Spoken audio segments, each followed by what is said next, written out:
आज मैं भारत की कुछ ऐसी करेंसी को इकट्ठा करने वाला हूँ जिनकी वैल्यू एक टाइम पर बहुत ज्यादा थी या मानो हजारों में थी, लेकिन आम लोगों के लिए। और उस समय भारत का हर एक नागरिक इसको यूज करता था कुछ भी सामान खरीदने या बेचने के लिए। जैसे अभी के टाइम पे हम लोग पैसे का इस्तेमाल करते हैं, उस समय यही चलते थे। और साथ ही ये भी देखने वाला हूँ हमारे भारत की सबसे छोटी और सबसे बड़ी करेंसी कौन थी अब तक की। इसका मतलब है भारत के इतिहास में आज तक जितनी भी करेंसी चली है, चाहे वो इतनी से लेके इतनी बड़ी क्यों ना हो, वो सभी आज मैं इस वीडियो में देखने वाला हूँ और आप लोग को दिखाने वाला हूँ। तो इसके लिए मैं सबसे पहले चैट जीपीटी ओपन करता हूँ और उससे पूछता हूँ कि हमारे भारत की सबसे छोटी से लेके सबसे बड़ी करेंसी कौन सी रही है अब तक की। तो फिर मेरे सामने पूरा पेज ओपन हो जाता है और इसको थोड़ा डिटेल में और बताने के लिए बोलता हूँ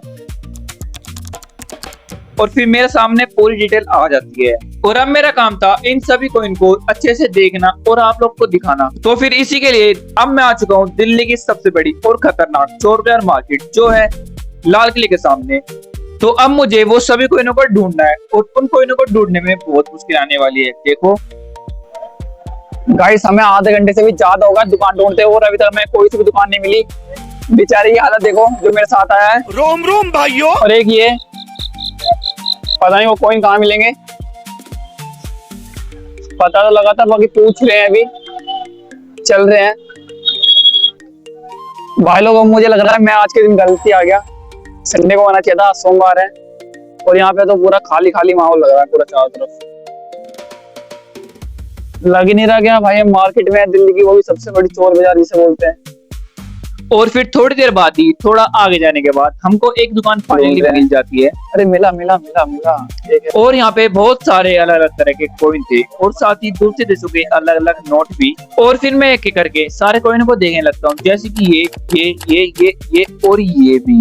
लेकिन इस दुकान पे वो कॉइन नहीं थे जो उनसे मेरे को चाहिए थे। तो फिर हम अपनी अगली दुकान पे जा ही रहे थे, तो तभी हम देखो कहाँ पहुंच जाते हैं। अब हम तो जामा मस्जिद आगे चलते चलते भाई, हम चलते जामा मस्जिद आगे अपने दोस्तों के साथ। हालत खराब हो गया इनकी, सामने है जामा मस्जिद यार। और फिर जामा मस्जिद में आराम से घूमने के बाद वहीं पे पानी से अच्छे से हाथ पैर को धोकर वहीं बैठ के अपनी पिकनिक बनाना शुरू कर देते हैं। वो अलग ही लेवल का बंदा था। और फिर अच्छे से खाना खाने के बाद हम अगले दुकान के लिए निकल जाते हैं। अब हम फाइनली मार्केट में आ गए हैं और यहाँ पे इतनी मस्त और कुछ टाइम के बाद फाइनली हमको एक दुकान मिल जाती है।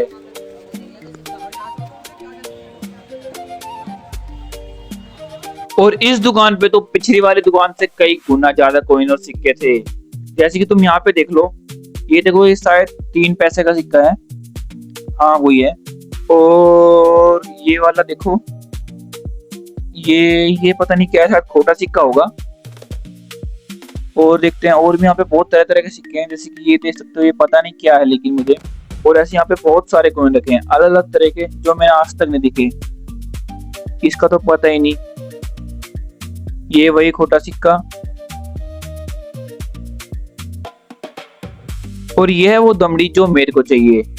और अभी तुम ये जो दमड़ी देख रहे हो, इसकी कीमत अभी के टाइम पे बहुत ही ज्यादा है, मतलब करीब 300-400 रुपए की अकेली है। और तुम ये कॉइन देखो 1839 का, कितना पुराना है ये। और यहाँ पे ऐसे बहुत सारे कॉइन भरे पड़े थे और इनमें से ये वाला कॉइन था या फिर ये मेडल, ये समझ में नहीं आ रहा। और तुम फिर ये एक एक की नोट की गड्डी देखो। और यहाँ पे ऐसे ही बहुत सारे अलग अलग तरह के कॉइन थे, जैसे कि ये और ये और भी बहुत सारे थे। जो जो मुझे चाहिए थे वो सभी इनके पास थे। फिर दुकान वाले भैया मेरे बोले हुए हिसाब से वो सभी कॉइन को एक एक करके निकाल देते हैं, जो जो से मैंने इनको अभी थोड़ी देर पहले बोला था। और ये सिक्के थे जो मैं पिछले कई घंटों से ढूंढ रहा था यहाँ। और फिर दुकान वाले अंकल हमें दूसरे देशों के अलग अलग तरह के नोट को दिखाने लगते हैं, जिनमें से बहुत सारे तो ऐसे भी थे जो अब भारत में चलने वाले हैं, मतलब उसी तरह के नोट।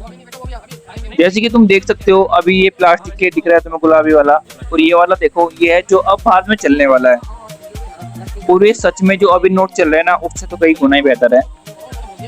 और फिर इन सभी को मैं देखने के बाद घर के लिए निकल जाता हूँ। और फिर इन सभी सिक्कों घर पे लाने के बाद एक कवर चढ़े हुए बोर्ड पे सीधे वायर लगाता हूँ, छोटे से लेकर बड़े तक। और फिर एलपी के में से एक एक करके इन सभी कॉइनों को चिपकाता हूँ, जिससे ये कॉइन नीचे गिरे ना। और फिर इन सभी के आगे एक व्हाइट पेपर पर लिखकर इनके बारे में चिपका देता हूँ। तो ये तो हो गया हमारा 1 फूटी कौड़ी से लेके 1 रुपए तक का सफर। और अब अगली वीडियो में देखेंगे 1 रुपए से लेके एक 10,000 के नोट तक का सफर। ये क्या हो गया?